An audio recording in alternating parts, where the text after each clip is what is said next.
यह ठीक है केशव कि उनके प्रारब्ध में मरना लिखा है, परंतु उनका माध्यम मैं क्यों बनूं?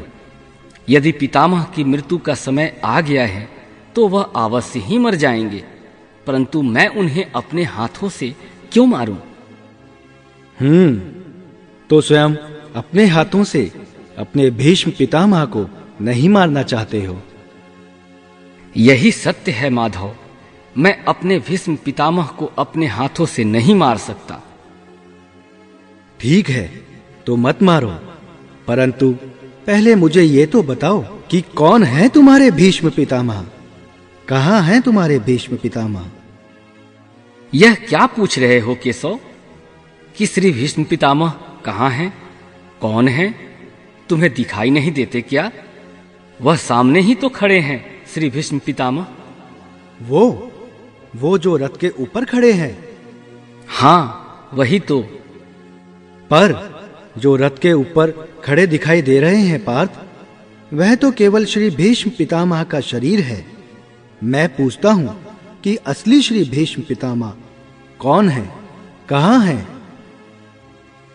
हे कृष्णा, तुम्हारी बात मेरी समझ में नहीं आ रही है। वो जो दिख रहे हैं वे श्री भीष्म पितामह नहीं है, केवल शरीर है। इसका अर्थ है कि श्री भीष्म पितामह कोई और है। अवश्य, यही तो समझा रहा हूं मैं। देखो, ध्यान से देखो, उस शरीर में जो प्रकाश है जिसे आत्मा कहते हैं, मैं तुम्हें दिव्य चक्षु प्रदान करता हूं।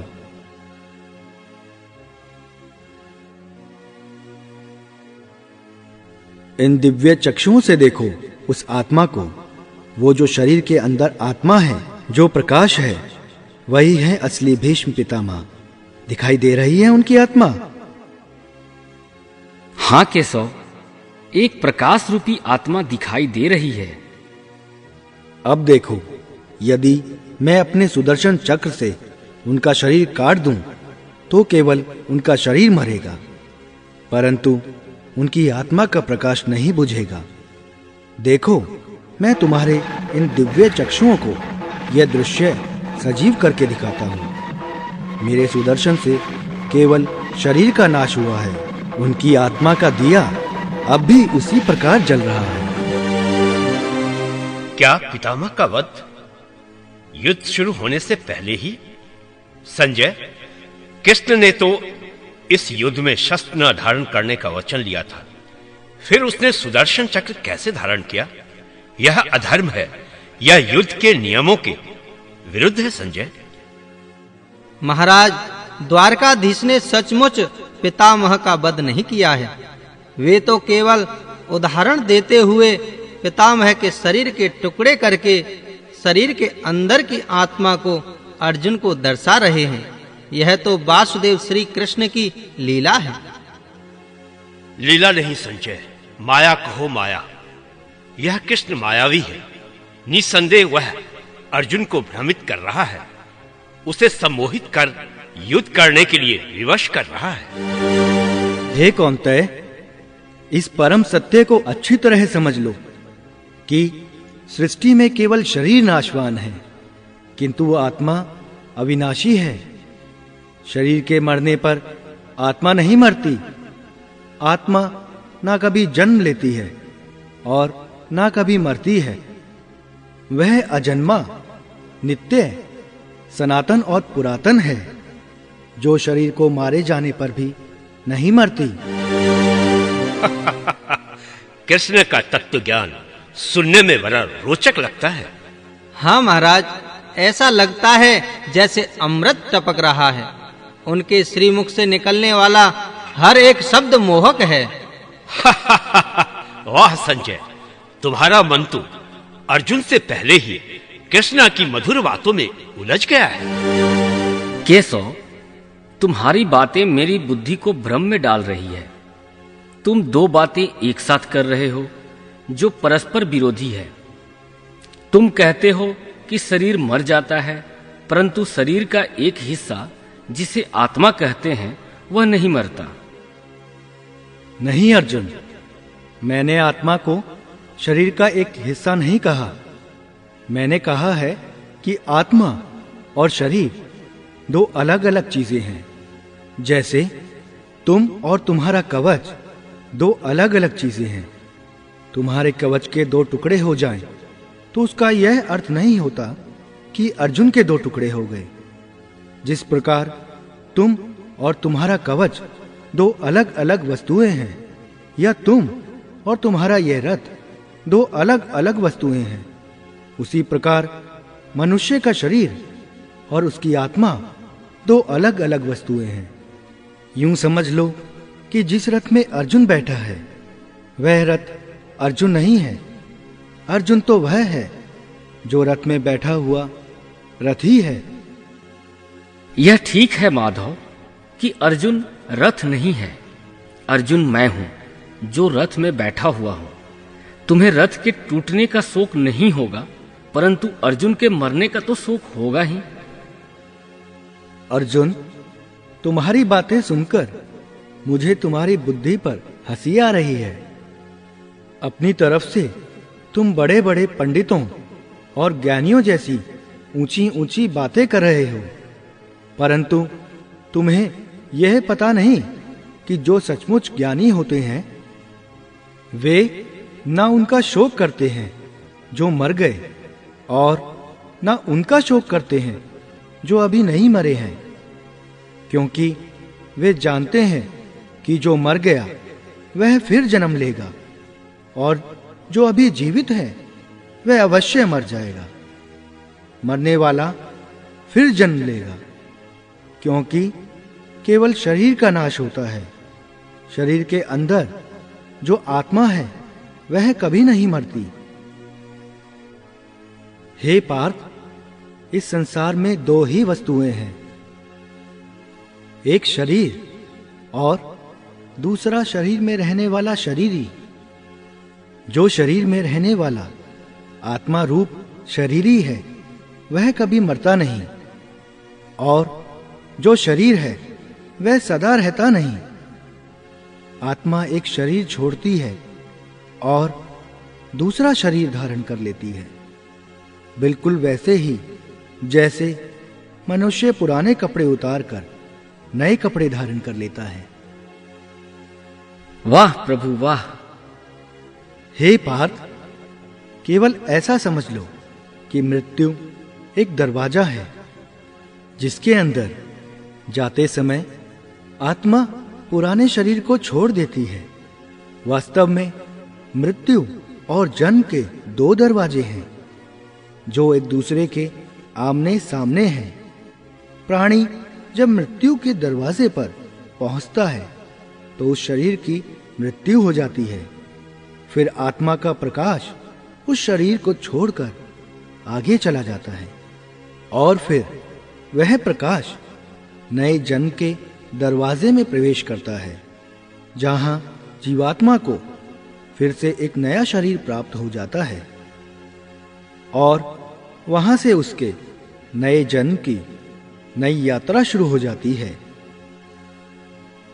हे पार्थ, आत्मा नित्य है, इसलिए वह नहीं बदलती, परंतु शरीर नाशवान है, इसलिए एक ही आत्मा के कई शरीर बदलते हैं। अतः आत्मा हर नए जन्म में नए नए शरीर धारण करती रहती है। हर नए जन्म में आत्मा नए नए शरीर तो बदलती ही है, बल्कि हर जन्म में भी उसे जो शरीर मिलता है वह एक शरीर भी उसी जन्म में बदलता रहता है। यह बात मेरी समझ में नहीं आई केशव, क्योंकि एक जन्म में तो प्राणी को एक ही शरीर मिलता है। नहीं, एक नहीं, अनेक शरीर मिलते हैं एक ही जन्म में। मैं अब भी नहीं समझा प्रभु। मैं समझाता हूं। अर्जुन, याद करो अपना बचपन। उस समय अर्जुन का शरीर कैसा था? एक बालक का। और आज वह शरीर कैसा है? केशव, वह शरीर तो बदल गया इस शरीर में। अर्थात वह शरीर नहीं रहा। आज तुम्हें एक युवक का शरीर मिला है, इसी प्रकार प्राणी को जन्म के समय जो शिशु का शरीर मिलता है, वही शिशु का शरीर काल के प्रभाव से एक बालक का शरीर हो जाता है। फिर वह किशोर अवस्था में आता है। फिर एक जवान पुरुष का शरीर बनता है और फिर अधेड़ उम्र का, फिर बूढ़े का रूप लेकर अंत में एक सूखे पत्ते की तरह जीवन के वृक्ष से टूटकर गिर जाता है। इस प्रकार जो शरीर पल पल छिन छिन अपने विनाश की ओर बढ़ रहा है, उस शरीर की मृत्यु का शोक ज्ञानी जन नहीं करते। फूल की भांति हमारे शरीर अपनी प्रकृति के कारण बार बार जन्म लेते हैं, बच्चे बनते हैं, जवान होते हैं। फिर वही जवानी मुरझाने लगती है जिसे बुढ़ापा कहते हैं, और उस वृद्ध शरीर को जब आत्मा छोड़ देती है तो उस शरीर की मृत्यु हो जाती है। परंतु वो आत्मा कहाँ चली जाती है? शरीर के बिना आत्मा कहाँ और कैसे वास करती है केशव? पुराना शरीर छोड़ने के बाद आत्मा नए शरीर में वास करती है। किसी शिशु के शरीर में चेतना रूप होकर आ जाती है। फिर वही चक्र शुरू हो जाता है। फिर वही जन्मना, रेंगना, उठकर चलना, फिर लड़खड़ाना और गिर जाना, ये सब शरीर के कौतुक हैं। इतनी बात समझ लोगे तो तुम्हें किसी के मरने का शोक और भय नहीं होगा। वाह वाह, आज तो श्री कृष्ण के श्रीमुख से ज्ञान की गंगा बह रही है। इस गंगा में तो अर्जुन डूब ही जाएगा और यह कृष्ण उसका बुद्धि वेदन करके ही छोड़ेगा। महाराज, जो भी इस गंगा में स्नान करेगा उसकी आत्मा तक निहाल हो जाएगी। संजय, मैं देख रहा हूं कि अर्जुन तो तरकश में बंद पड़े हैं, किंतु कृष्ण के मुख से निकलने वाले बाणों ने तुम्हारे हृदय को निशाना बना दिया है। महाराज, बात ही हृदय को छू लेने वाली हो तो कोई क्या कर सकता है? मुझे चिंता हो रही है। लगता है तुम्हारी तरह अर्जुन भी कृष्ण की बातों के चक्रव्यूह में फंस जाएगा। परंतु उसकी बातें सुनने के अतिरिक्त हम और कर भी क्या सकते हैं? हे अर्जुन, हम और तुम यह शरीर नहीं हैं। हम तो इस शरीर के अंदर रहने वाली आत्माएं हैं। यह शरीर तो केवल रथ है, हम उसके स्वामी हैं। रथ के टूटने से स्वामी नहीं टूट जाता। उसी प्रकार शरीर के सुख और दुख आत्मा को सुखी या दुखी नहीं करते। यदि हम आत्मा हैं तो फिर ये सुख दुख का आभास हमारी आत्मा को क्यों होता है? यह सुख दुख का आभास हमारी आत्मा को नहीं होता, केवल शरीर को होता है। तो फिर आत्मा को क्या होता है? आत्मा को कुछ नहीं होता, क्योंकि यह होना ना होना, सुख दुख, सर्दी गर्मी, यह सब प्रकृति के नियम हैं। आत्मा तो अविनाशी परमात्मा का अंश है, इसलिए आत्मा प्रकृति की सीमा से बाहर है।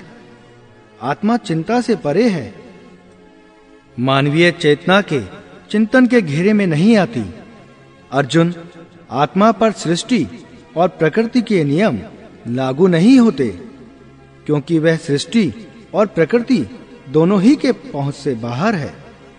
जैसे एक चिंगारी अग्नि का ही अंश होती है, वैसे ही आत्मा परमात्मा का ही अंश होती है।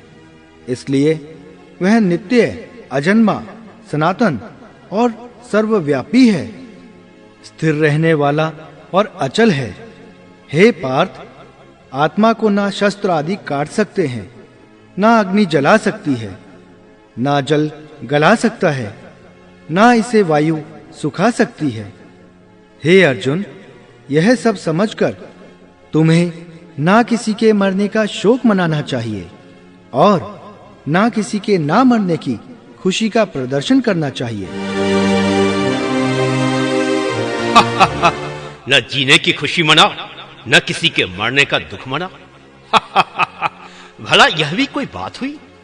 मनुष्य सुख दुख के साथ प्रतिक्रिया प्रकट नहीं करेगा तो जिएगा कैसे? और फिर मनुष्य और किसी पत्थर की मूर्ति में अंतर ही क्या रह जाएगा? महाराज, श्री कृष्ण की बातों को समझाने का सामर्थ्य मुझ में नहीं है। फिर मेरी बुद्धि ने इसका जो अर्थ ग्रहण किया है उसके अनुसार श्री कृष्ण चाहते हैं कि अर्जुन युद्ध भूमि में भावनाओं से बना मोम का पुतला न बने, बल्कि वीरता की एक चट्टान बनकर डटा रहे, ताकि भावनाओं की गर्मी उसे पिघला न सके, क्योंकि वह कोई साधारण मनुष्य नहीं है, परमवीर योद्धा है। संजय, यह कृष्ण तो यही चाहता है कि अर्जुन का दिल पत्थर का हो जाए और वह कौरवों की लाशों का ढेर लगा दे। हे केशव, यह सब मानकर भी कि आत्मा नित्य सनातन और अजन्मा है, उसे शस्त्र आदि नहीं काट सकते, आग नहीं जला सकती, जल नहीं गला सकता, वायु नहीं सुखा सकती, फिर भी प्राणी की आत्मा को सुख दुख, खुशी शोक, मान अपमान, आनंद और पीड़ा की अनुभूति क्यों होती है? हे पार्थ, मैंने पहले ही तुम्हें बताया कि सुख दुख का आभास करना शरीर का काम है, आत्मा का नहीं। परंतु केशव, शरीर को दुख या पीड़ा तभी होगी जब शरीर को कोई चोट लग जाए या उसका कोई अंग कट जाए, आग में जल जाए, तो उसे जो पीड़ा होती है वह तो शरीर की पीड़ा है। परंतु मान हानि होने से जो दुख होता है या मान होने से जो आनंद आता है, उसमें तो शरीर को कोई चोट नहीं पहुंचती, उसमें तो मान हानि का दुख व अपकृति की पीड़ा तो आत्मा को ही होती है ना? नहीं अर्जुन, ये कीर्ति अपकीर्ति, ये मान अपमान, लाभ हानि, ये जीतने का आनंद अथवा हारने की पीड़ा, ये भी आत्मा को नहीं होती। ये आत्मा का काम नहीं है, ये तो मन की शरारत है। मन की शरारत, इसका क्या अर्थ है केशव? पार्थ, प्राणी के शरीर का एक अदृश्य अंग है मन, जो दिखाई नहीं देता, परंतु वही सबसे शक्तिशाली हिस्सा है शरीर का। याद रखो कि मन शरीर का हिस्सा है, उसका आत्मा से कोई संबंध नहीं। आत्मा यदि रथ में बैठा हुआ रथ का स्वामी है, तो मन शरीर रूपी रथ का सारथी है। ये मन ही इंद्रियों के घोड़ों को इधर उधर भटकाता है। कभी यौवन के आवेश में यही चंचल मन मनुष्य को इस भ्रम में डाल देता है कि वह सर्वशक्तिमान है, वह सब कुछ कर सकता है, वह यहाँ का राजा है कि जिसके आगे हर कोई झुक जाने पर विवश है और जिसे हर कोई प्रणाम करता है। जिस तरह दीपक की बाती को दीपक तले छुपा अंधेरा दिखाई नहीं देता, उसी तरह जवानी को उसके पीछे छुपा बुढ़ापा और कमजोरी दिखाई नहीं देती।